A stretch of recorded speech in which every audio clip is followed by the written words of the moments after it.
L'être humain cherche à être heureux et c'est normal et naturel. Mais il ne réalise pas que pour être heureux, il faut développer la volonté de l'être. Il ne s'agit pas pour l'homme d'être simplement heureux au gré de la vie. Il doit développer la volonté d'être heureux en permanence. Et ceci demande chez l'homme une très grande volonté, une très grande intelligence et une émotivité contrôlée par son intelligence, c'est-à-dire émotivité qui ne nuit pas à son intelligence. Pour développer la volonté d'être heureux, il faut savoir que la vie n'est jamais du côté de l'homme, qu'elle ne fait rien pour rendre l'homme heureux qui ne soit le produit de sa volonté. Plus l'homme apprend à développer la volonté d'être heureux, plus il atteint le but de sa vie, c'est-à-dire plus il est capable, au fur et à mesure qu'il avance dans la vie, de contrôler les forces de vie qui sont en lui et qui sont contradictoires. Pour que l'homme développe la volonté d'être heureux, il doit être suffisamment mûr pour comprendre que la vie ne fait pas partie de la conscience de l'homme, que la vie fait partie d'une conscience en dehors de la conscience de l'homme et que cette conscience doit être intégrée à la conscience de l'homme pour que sa conscience fasse partie de la vie et qu'il possède sous son contrôle les forces de vie qui pulsent en lui. Il ne faut pas confondre la vie purement biologique avec la vie de la conscience. L'être humain est un être biologique et il est aussi un être qui possède une conscience individuelle. Mais la conscience individuelle de l'être humain n'est pas encore aujourd'hui ajustée à la vie. Son côté biologique est ajusté à la vie, mais son côté interne, mental, supérieur n'est pas ajusté à la vie et c'est pourquoi l'homme encore aujourd'hui est en évolution. C'est pourquoi l'homme aujourd'hui doit apprendre à reconnaître les signes dans la vie qui sont en faveur de lui ou contre lui. Mais l'être humain, à cause de sa naïveté, ne réalise pas que pour être heureux, il faut avoir développé une volonté à toute épreuve, une volonté qui n'est pas fondée sur le rapport entre sa conscience personnelle et la conscience sociale, mais une volonté qui est fondée sur le rapport entre sa conscience personnelle et sa conscience interne. Pour que l'homme développe la volonté d'être heureux, il doit être assoiffé de balancer sa vie, de neutraliser dans sa vie les forces qui sont en contradiction. Il doit être assoiffé de neutraliser dans sa vie les forces qui perturbent constamment sa mémoire, sa conscience et son environnement psychique. L'être humain doit réaliser que la vie telle qu'il la découvrira au cours des prochaines générations, au cours de la prochaine évolution, est une vie qui n'a pas existé encore sur le globe terrestre et qui fera partie d'une nouvelle conscience, d'un nouvel état d'être et d'une nouvelle condition d'exploration des possibilités créatives de la conscience humaine de la Terre. Pour développer la conscience ou la volonté d'être heureux, il faut réaliser que la vie telle que nous la vivons aujourd'hui fait partie des conditions imposées à l'homme depuis la descente de l'homme sur le plan matériel. Et que la vie qui, dans l'avenir, sera vécue, connue et expérimentée par l'homme sera une nouvelle vie fondée sur le pouvoir de sa volonté et de son intelligence, et non plus sur les artificialités de la vie purement sociale et biologique. L'être humain, aujourd'hui, qui se conscientise, l'homme nouveau, doit répondre aux conditions qui lui sont imposées d'une façon frontale, c'est-à-dire qu'il doit faire descendre sur le plan matériel une volonté suffisante et une intelligence suffisante pour contrecarrer tous les aspects subtils des forces de vie qui sont en contradiction en lui et qui ne peuvent pas éclater se manifester, s'exprimer à travers sa conscience d'une façon normale, naturelle et créative. Si l'homme attend que la vie le rende heureux, il attendra longtemps parce que ce n'est pas la vie dans l'homme qui est le problème, c'est le problème de l'homme vis-à-vis la vie. C'est l'homme qui ne comprend pas la vie. C'est l'homme qui ne sait pas ce qu'est la vie. C'est l'homme qui n'a jamais su ce qu'est la vie. C'est pourquoi l'homme aujourd'hui sur la terre, dans quelque condition qu'il soit, dans quelque nation qu'il soit, réalise qu'il ne peut pas être heureux en permanence. De sorte que la philosophie de l'homme a idéalisé le bonheur et l'a rendu absolument impossible. Et pourtant, le bonheur de l'homme est possible, mais il ne l'est que lorsque ce dernier a compris que la vie en lui, que la vie sur le plan mental, sur le plan émotionnel, doit être sous le contrôle de sa volonté, sous le contrôle de son intelligence et parfaitement en équilibre avec ses centres d'énergie. Sinon, il lui est impossible d'être de façon permanente heureux, c'est-à-dire d'être de façon permanente équilibré dans ses énergies, parce que, en fait, être heureux veut dire être parfaitement balancé dans ses vibrations. Pour que l'homme développe la volonté d'être heureux, il doit avoir senti en lui la pression de sa conscience. Il doit avoir senti en lui qu'il y a des forces travaillant à s'ajuster, à se normaliser avec son ego. Et lorsque l'homme prend conscience de ses forces, il s'aperçoit que dans le travail, ces forces ont tendance à créer une distorsion afin de l'habituer petit à petit à développer du discernement et à l'amener éventuellement à connaître la lucidité dans son intelligence. Or, dans cette souffrance, dans cette contradiction qu'il vit, alors que ses forces travaillent en lui, l'homme s'aperçoit éventuellement qu'il doit développer une volonté pour être heureux, parce que la vie en lui, la vie qu'il connaît, n'est jamais à la mesure de ce qu'il veut qu'elle soit. Il s'aperçoit que la vie devient petit à petit la mesure dont il a besoin pour vivre, pour bien vivre, mais elle n'est jamais à la mesure dont il a besoin à partir de la naissance. Il doit la créer et il doit de plus en plus, surtout quand il se conscientise, réaliser que la force de vie en lui est une force, est une énergie qu'il doit amener sous son contrôle, et lorsqu'il a fait ceci, il s'aperçoit que naturellement, la vie est possiblement heureuse, c'est-à-dire qu'il peut la vivre d'une façon permanente, en équilibre et en harmonie avec lui-même. La volonté d'être heureux est un nouveau concept dans la psychologie de l'homme. C'est un concept qui n'est pas défini par les conditions anciennes de la conscience de l'homme. C'est un concept qui est défini en relation avec la nouvelle conscience de l'homme sur la Terre. C'est pourquoi le concept de la volonté d'être heureux est fondé sur la relation étroite entre la conscience de l'homme, la conscience planétaire de l'homme et sa conscience cosmique. C'est le lien, la fusion, la jonction, l'osmose de ces deux processus qui permettra un jour à l'homme de vivre une vie heureuse, c'est-à-dire d'être capable de vivre sur la terre en fonction de ce qu'il veut et non simplement en fonction de ce qu'il peut. Mais pour que l'homme vive en fonction de ce qu'il veut, il est évident qu'il doit dépasser des obstacles, qu'il doit éliminer des obstacles qui souvent sont ou semblent très pesants, très lourds devant lui.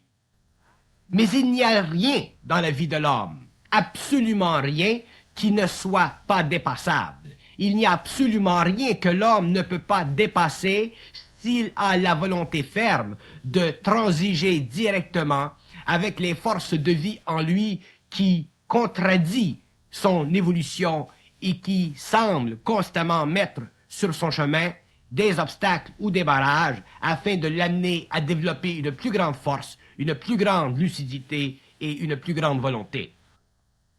Mais si l'homme croit que la vie peut le rendre heureux, automatiquement, il annule sa possibilité de transiger avec les forces et de faire descendre ces forces dans la matière.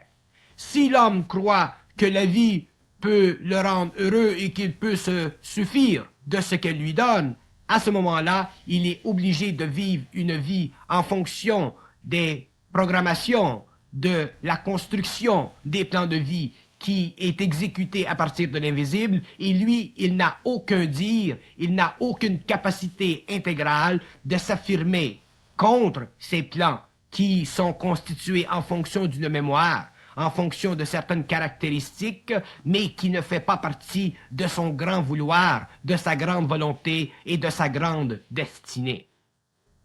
Développer la volonté d'être heureux telle que nous le présentons demande de l'homme une constante concentration dans son énergie mentale vis-à-vis les buts qu'il se fixe. Elle demande, cette volonté, une capacité très grande et très puissante de renverser les événements qui ont été programmés dans sa vie et qui font partie d'un plan de vie astralement conditionné.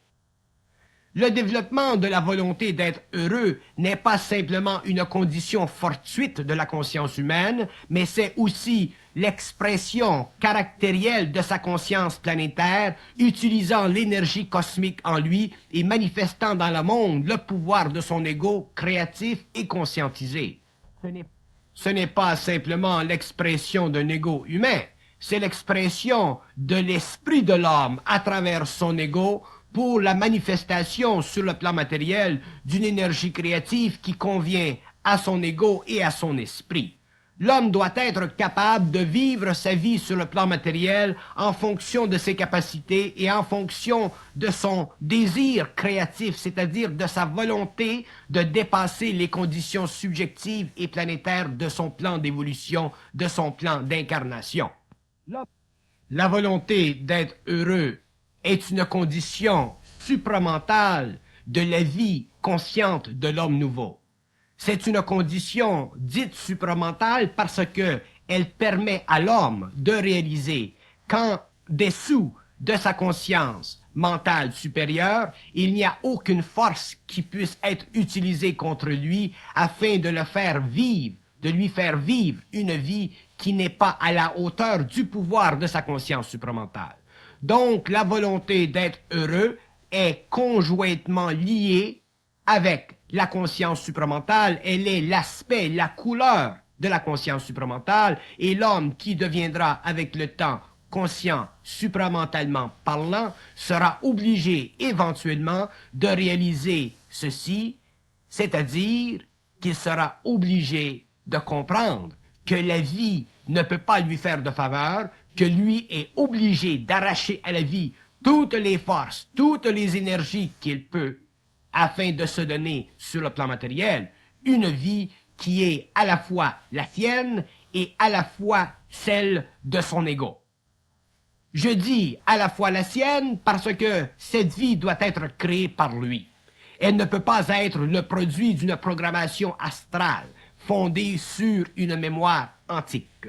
Et elle doit être aussi celle de son ego, dans ce sens que son ego doit avoir un rapport parfait avec son esprit si l'homme, l'être humain, doit s'appeler un être réel.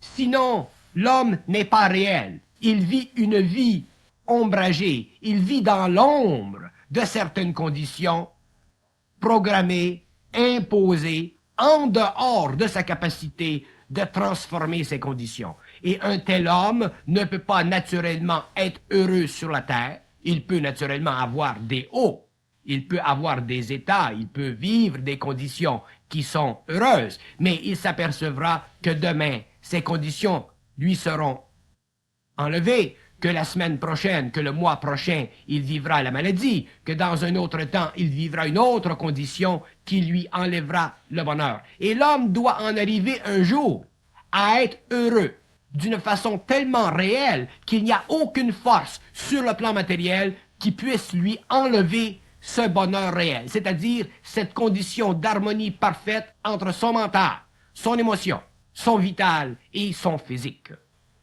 Et être heureux dans ce sens, c'est-à-dire avoir la volonté d'être heureux, représente un équilibre parfait entre ces quatre aspects de l'homme. Et un homme qui n'est pas parfaitement équilibré sur tous ses plans ne peut pas vivre sur le plan matériel et dire qu'il est heureux, parce que son bonheur n'est qu'illusoire, c'est-à-dire que son bonheur ne fait partie que des aspects subtils, des contradictions qui font partie de sa conscience et qui doivent être vécues en fonction d'un plan expérimental pour l'évolution de l'homme, mais non plus pour la manifestation de l'homme sur la terre. Et l'homme doit se manifester sur la terre. Il ne peut plus simplement vivre au gré de la vie. Il doit se manifester. Et il ne peut se manifester qu'en volonté, qu'en intelligence et éventuellement qu'en amour lorsqu'il aura compris les deux principes cosmiques de sa conscience nouvelle qui lui permettront ensuite de ne plus être assujetti au principe de l'amour, mais d'en vivre tous les aspects et de former avec ces trois principes l'unité de son esprit, l'unité de sa conscience, l'unité totale et parfaite de la relation entre sa conscience planétaire et sa conscience cosmique.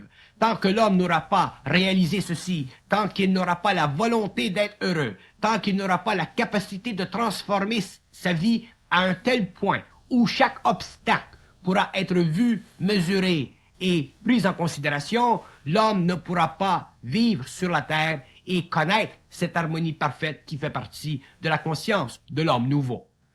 Donc, la volonté d'être heureux, ce n'est pas simplement un désir spirituel, ce n'est pas simplement un désir noble ou affectif, ce n'est pas simplement un désir planétaire, c'est une condition suprême et absolue de la conscience supramentale de l'homme nouveau.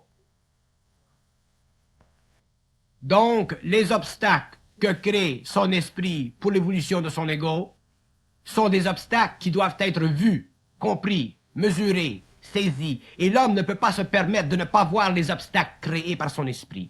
L'homme ne peut pas se permettre de ne pas voir les obstacles créés pour son évolution. Il doit les voir parfaitement, en saisir l'occasion et transformer ces obstacles en une réserve d'énergie inépuisable qui lui permettra au cours de la vie d'être heureux de façon permanente et de comprendre au fur et à mesure qu'il avancera dans la vie les aspects subtils de cette vie nouvelle qui émane d'une conscience supérieure venant des plans les plus éthérés de l'homme et descendant vers les plans les plus bas de l'homme. Si l'homme ne comprend pas qu'il doit développer la volonté d'être heureux, il ne pourra jamais saisir au vol toutes les occasions dans sa vie lui permettant de canaliser l'énergie créative de son esprit. Parce que l'homme ne peut pas vivre de son esprit, canaliser l'énergie de son esprit et en même temps être malheureux. C'est impossible. Pour qu'un homme puisse canaliser son esprit, pour qu'un homme puisse vivre de la relation entre l'esprit ou son intelligence et son ego, il faut absolument qu'il soit heureux en permanence, qu'il soit balancé dans ses centres, qu'il soit parfaitement harmonisé, parce que cette énergie ne peut pas passer. Et elle ne peut pas passer parce que son taux vibratoire est trop élevé et le taux inférieur de l'homme, le taux des centres inférieurs de l'homme n'est pas ajusté à cette énergie. Donc l'énergie ne passe pas, l'homme ne peut pas avoir la capacité de transformer cette énergie, donc il ne peut pas être heureux. Parce qu'il n'a pas la capacité intégrale de transformer les obstacles qui conditionnent son plan de vie incarnationnel et qui lui donnent la raison d'être expérimentalement sur la Terre à l'expression d'une volonté supérieure. L'homme ne peut pas être l'expression d'une volonté supérieure. Il doit être l'expression de sa propre volonté. Mais il faut être conscient des forces en nous qui travaillent pour prendre conscience de la volonté d'être heureux. Si nous n'avons pas cette conscience, il nous est difficile de développer la volonté d'être heureux parce que nous ne réalisons pas jusqu'à quel point nous sommes des êtres assujettis. Nous ne réalisons pas jusqu'à quel point nous sommes des êtres qui vivons à l'accroche des événements. Pour que l'homme développe la volonté d'être heureux, il faut qu'il ait pris conscience de la relation étroite entre le travail de son esprit sur son ego. Il faut qu'il ait pris conscience de la relation qui existe entre son passé et son présent. Si l'homme ne réalise pas qu'il y a une relation entre son passé et son présent, il ne peut pas décontaminer son présent de son passé. L'homme doit vivre dans le présent, c'est-à-dire qu'il doit vivre au fur et à mesure que sa conscience se manifeste. Il ne peut pas vivre en fonction d'une mémoire. Il ne peut pas vivre en fonction de ce qu'il a composé dans le passé. Il doit vivre en fonction de ce qu'il compose présentement. Ici, dans son passé, il y a des conditions qui ont été amenées, créées dans une conscience inférieure. Il doit être capable de voir ces conditions et de les dépasser et de les neutraliser si le besoin en est. Sinon, l'homme ne pourra jamais développer la volonté d'être heureux parce qu'il y aura toujours dans son passé un boulet de canon attaché à son pied qui freinera son mouvement et empêchera qu'il prenne contrôle de sa vie totalement et parfaitement. L'homme ne peut pas se permettre de croire que ce qu'il a composé dans le passé est nécessairement et absolument nécessaire dans son présent. Il doit réaliser que son présent est une vie nouvelle, une vie engendrée instantanément et que cette vie doit être claire, qu'elle doit être libre, qu'elle doit être totalement sous l'emprise de sa volonté présente et de son intelligence présente. Développer la volonté d'être heureux nécessite une revue parfaite des conditions que nous vivons maintenant. Des conditions qui nous forcent à vivre d'une certaine façon. Conditions qui souvent ne sont pas à la mesure de ce que nous avons de besoin qu'elles soient. Donc nous sommes obligés, pour développer une volonté d'être heureux, de regarder notre vie aujourd'hui, dans cet instant, et de nous amener à corriger ce qui empêche qu'elle devienne ce que nous voulons. Et si nous ne sommes pas capables de faire ceci, c'est que nous n'avons pas le matériel psychique, nous n'avons pas le matériel mental, le matériel émotionnel, vital et physique pour nous donner la mesure d'une vie qui convient à notre potentialité. Donc nous sommes des êtres assujettis, des êtres planétaires, des êtres inconscients ou bénéficiant d'une certaine conscience, mais une certaine conscience qui n'est pas encore parfaitement ajustée. Si l'homme n'est pas capable de réaliser un jour ou l'autre que la vie doit être sous son contrôle, il ne peut pas non plus réaliser qu'un jour ou l'autre, il peut être de façon permanente heureux sur le plan matériel. L'être humain a été, pendant des millénaires, exploité par les forces en lui, sans parler des forces extérieures à lui sur le plan humain. Et aujourd'hui, alors que l'homme prend conscience d'une nouvelle dimension de sa réalité, qu'il prend conscience d'une nouvelle qualité de vie dans son mental, il est temps, il est nécessaire et absolument nécessaire sur le plan individuel qu'il corrige non pas les erreurs du passé, mais les aveuglements du passé, les illusions du passé, et mettre à terme ces conditions qui ont empêché qu'il soit, sur le plan matériel, un être créatif et parfaitement en harmonie avec lui-même. Pour que l'homme développe la volonté d'être heureux, il faut qu'il puisse ne pas se cacher derrière des voiles. Il faut qu'il puisse ne pas se cacher derrière des conditions qui font de lui un être assujetti. Il faut qu'il puisse voir clairement, sainement et sans balbutiement les conditions et qu'il s'organise d'une façon intégrale, intelligente et volontaire pour les changer, les transformer, afin de libérer en lui cette énergie qui est encapsulée et qui ne peut pas être manifestée tant qu'il n'aura pas été capable de la faire sortir, de la manifester à travers son mental.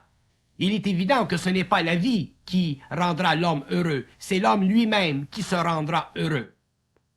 Il est évident que ce n'est pas la vie qui donnera à l'homme quoi que ce soit, que c'est lui qui devra un jour réaliser que la vie peut être amenée sous son contrôle et canalisée d'une façon qui convient à son intelligence et à sa volonté.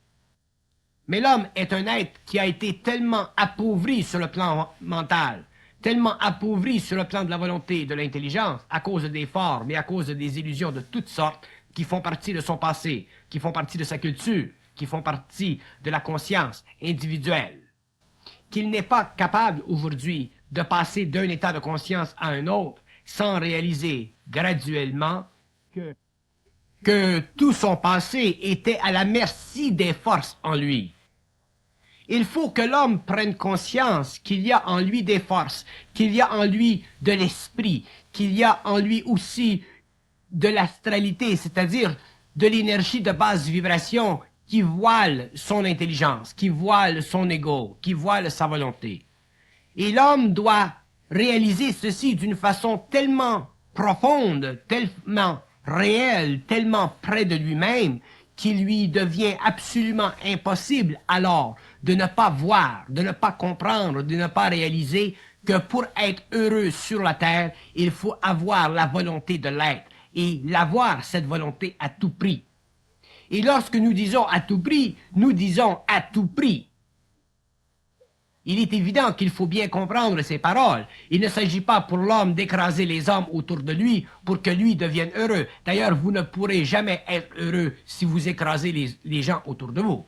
Il ne s'agit pas pour l'homme d'être heureux d'une façon égocentrique, d'une façon qui ne fait pas partie de la conscience de l'homme. Il s'agit pour l'homme d'être heureux d'une façon qui fait partie de sa conscience supramentale, qui fait partie de l'ordre, qui fait partie de l'harmonie, qui fait partie d'une conscience supérieure, mais selon les lois de cette conscience supérieure et non pas selon les lois d'une conscience inférieure, ajustée à des conditions expérimentales de vie qui ne conviennent pas à l'être humain individualisé, mais qui ne conviennent qu'à l'être humain qui n'a aucune identité et qui ne s'est jamais réalisé sur le plan de sa conscience personnelle.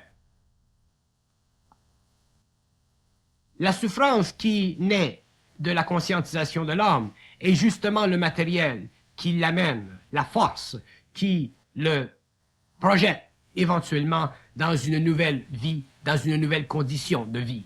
Parce que cette souffrance étant tellement près de lui, tellement réelle, tellement exacte dans sa mesure, devient pour lui éventuellement l'outil dont il a de besoin pour corriger dans sa vie les aspects ou les conditions qui l'empêchent d'être heureux d'une façon permanente. Mais si l'homme ne prend pas conscience suffisante, ou plutôt suffisante, de cette souffrance, il ne pourra pas développer la volonté d'être heureux parce qu'il n'aura pas la capacité vibratoire d'interroger dans sa vie tous les aspects qui diminuent son potentiel de vie, son potentiel créatif, son potentiel de mouvement. Et l'homme réalisera, quand il se conscientisera, que le mouvement fait partie de la vie, que dans la vie, il n'y a rien de statique, que dans la vie, tout doit se transformer, tout doit être en mouvement, tout doit se réaccorder à d'autres niveaux de perfectionnement. C'est pourquoi, si l'homme ne réalise pas que la conscience, telle que nous l'expliquons, est un mouvement de la vie à travers l'ego, et que l'ego doit répondre à ce mouvement en corrigeant ce qui n'est pas exact, ce qui n'est pas ajusté, ce qui n'est pas parfait. Il ne pourra alors jamais développer la volonté d'être heureux parce qu'il n'aura pas compris les lois de la vie. Il n'aura pas compris que la vie doit être ajustée à sa volonté. Il n'aura pas compris que la vie doit être à la mesure de sa volonté, que la vie ne peut pas être simplement quelque chose que l'on vit, K1, KA, selon une programmation astrale, selon des conditions extérieures. Il est essentiel que l'homme prenne conscience de ceci parce que si l'homme ne réalise pas ceci un jour ou l'autre, il lui sera impossible d'atteindre des niveaux de conscience supérieurs où la quantité d'énergie, le taux vibratoire de l'énergie sera encore plus élevé qu'il ne l'est aujourd'hui dans les années 80. Viendra le temps dans la vie de l'homme où l'énergie pénétrant à travers son ego sera tellement forte que s'il n'a pas compris et réalisé le besoin de développer une volonté d'être heureux, à ce moment-là, il sera automatiquement enseveli par cette énergie. Il sera abattu par cette énergie. Il sera incapable de l'utiliser, de la canaliser. Donc, automatiquement, il en souffrira, car cette énergie sera trop puissante pour lui, et l'homme se verra naturellement assujetti à une force en lui devenue de plus en plus grande et de plus en plus incontrôlable. Donc, l'homme doit apprendre à contrôler, l'homme conscient doit apprendre à contrôler les forces de vie en lui qui créent des obstacles et qui l'empêchent d'être heureux. Ceci devient pour lui non pas simplement un exercice profond et réel, mais aussi une façon d'ajuster l'énergie cosmique, l'énergie de sa conscience supérieure à son ego. Donc, dans le développement de la volonté d'être heureux, il n'y a pas simplement l'aspect d'être heureux, il y a aussi l'aspect relationnel entre l'énergie de l'ego et l'énergie de son esprit. Le résultat de cette transformation, le résultat de cette relation esprit-ego est naturellement le bonheur, l'équilibre, l'harmonie. Mais l'homme lui-même, l'ego, l'individu, l'être sur le plan matériel, doit apprendre à comprendre que toute relation entre l'énergie et lui-même est une relation de transformation, une relation de travail, une relation de perfectionnement, et à l'intérieur de cette relation, l'homme doit réaliser le besoin de développer une volonté très puissante vis-à-vis la vie, c'est-à-dire une volonté qui l'amène petit à petit à être heureux. Et s'il comprend ceci, et s'il saisit ceci, il pourra commencer lentement à ajuster la vibration de son esprit à son ego. Et c'est à partir de ce moment-là que nous pourrons dire que la conscience supramentale est ajustée à la conscience de l'homme, que l'énergie créative de l'esprit est ajustée à l'énergie et à la conscience de l'homme, et qu'il y a, sur le plan matériel, un être nouveau, c'est-à-dire un être qui, finalement, a été capable d'ajuster l'énergie interne de ses contradictions afin de produire dans le monde, de créer dans le monde, un équilibre entre lui-même et la matière, selon l'équilibre qui existe entre lui-même et son esprit. Donc, l'équilibre entre la matière et l'homme est proportionnel à l'équilibre entre l'ego et son esprit. D'où le besoin pour l'homme de développer sur le plan humain une volonté d'être heureux. La volonté d'être heureux, c'est la mesure même de l'équilibre entre l'énergie de l'esprit et l'ego. Lorsque l'homme sera capable d'être ou de définir ou de prendre conscience ou de mesurer sa volonté d'être heureux, il aura acquis l'instrument précis de sa relation harmonieuse avec son esprit. Tant que l'homme ne sera pas capable de prendre la mesure de sa volonté d'être heureux, il n'aura pas la mesure de l'harmonie entre lui-même et son esprit. Donc, ceci veut dire qu'il sera encore sujet à des transformations. Il sera encore sujet à certaines souffrances. Il sera encore sujet à une certaine inconscience, si vous voulez, du rapport étroit entre son ego et son esprit. Et tant que l'homme ne comprendra pas parfaitement le rapport étroit entre son ego et son esprit, il sera assujetti à son esprit et il ne pourra pas, sur le plan matériel, développer la volonté d'être heureux, c'est-à-dire la volonté d'écarter devant lui les obstacles que crée son esprit pour le perfectionnement du rapport entre lui-même et l'ego de l'homme. L'être humain d'aujourd'hui n'est plus au stage de la philosophie. L'homme nouveau n'est plus au stage de la philosophie. Nous sommes au-delà de la philosophie, nous sommes au-delà de la psychologie cartésienne, nous sommes dans une conscience intégrale de la vie supramentale sur la Terre. Donc, l'homme qui va vers cette conscience est obligé graduellement de comprendre les lois de cette énergie. Il doit comprendre les lois subtiles de cette conscience s'il veut un jour bénéficier de cette conscience et ne pas simplement sombrer ou basquer dans les voiles spirituels que cette conscience peut créer à travers un ego qui n'a pas encore parfaitement intégré son énergie. Et la volonté d'être heureux est justement une mesure de cette harmonisation entre l'homme et le cosmique, entre l'ego et l'esprit. Cette conscience nouvelle, cette volonté nouvelle d'être heureux sur le plan matériel est directement proportionnelle à l'ajustement que crée l'ego en fonction de son énergie. Mais si l'ego est trop inquiet, si l'ego vit trop sur le plan émotif de son mental, si l'ego est trop assujetti à des conditions qui lui ont été imposées pendant son acheminement, il est évident qu'il ne pourra pas sortir de cette condition initiatique et il sera obligé de vivre sa vie encore en voie d'évolution, encore en voie de recherche et encore en voie de perfectionnement, au lieu d'en arriver un jour à un terme avec cette recherche, avec cette évolution et avec ce perfectionnement. L'homme, un jour, doit être carrément acier dans sa conscience, carrément acier dans sa vie, carrément acier dans une condition de vie qui fait partie de sa volonté intégrale, de son intelligence intégrale.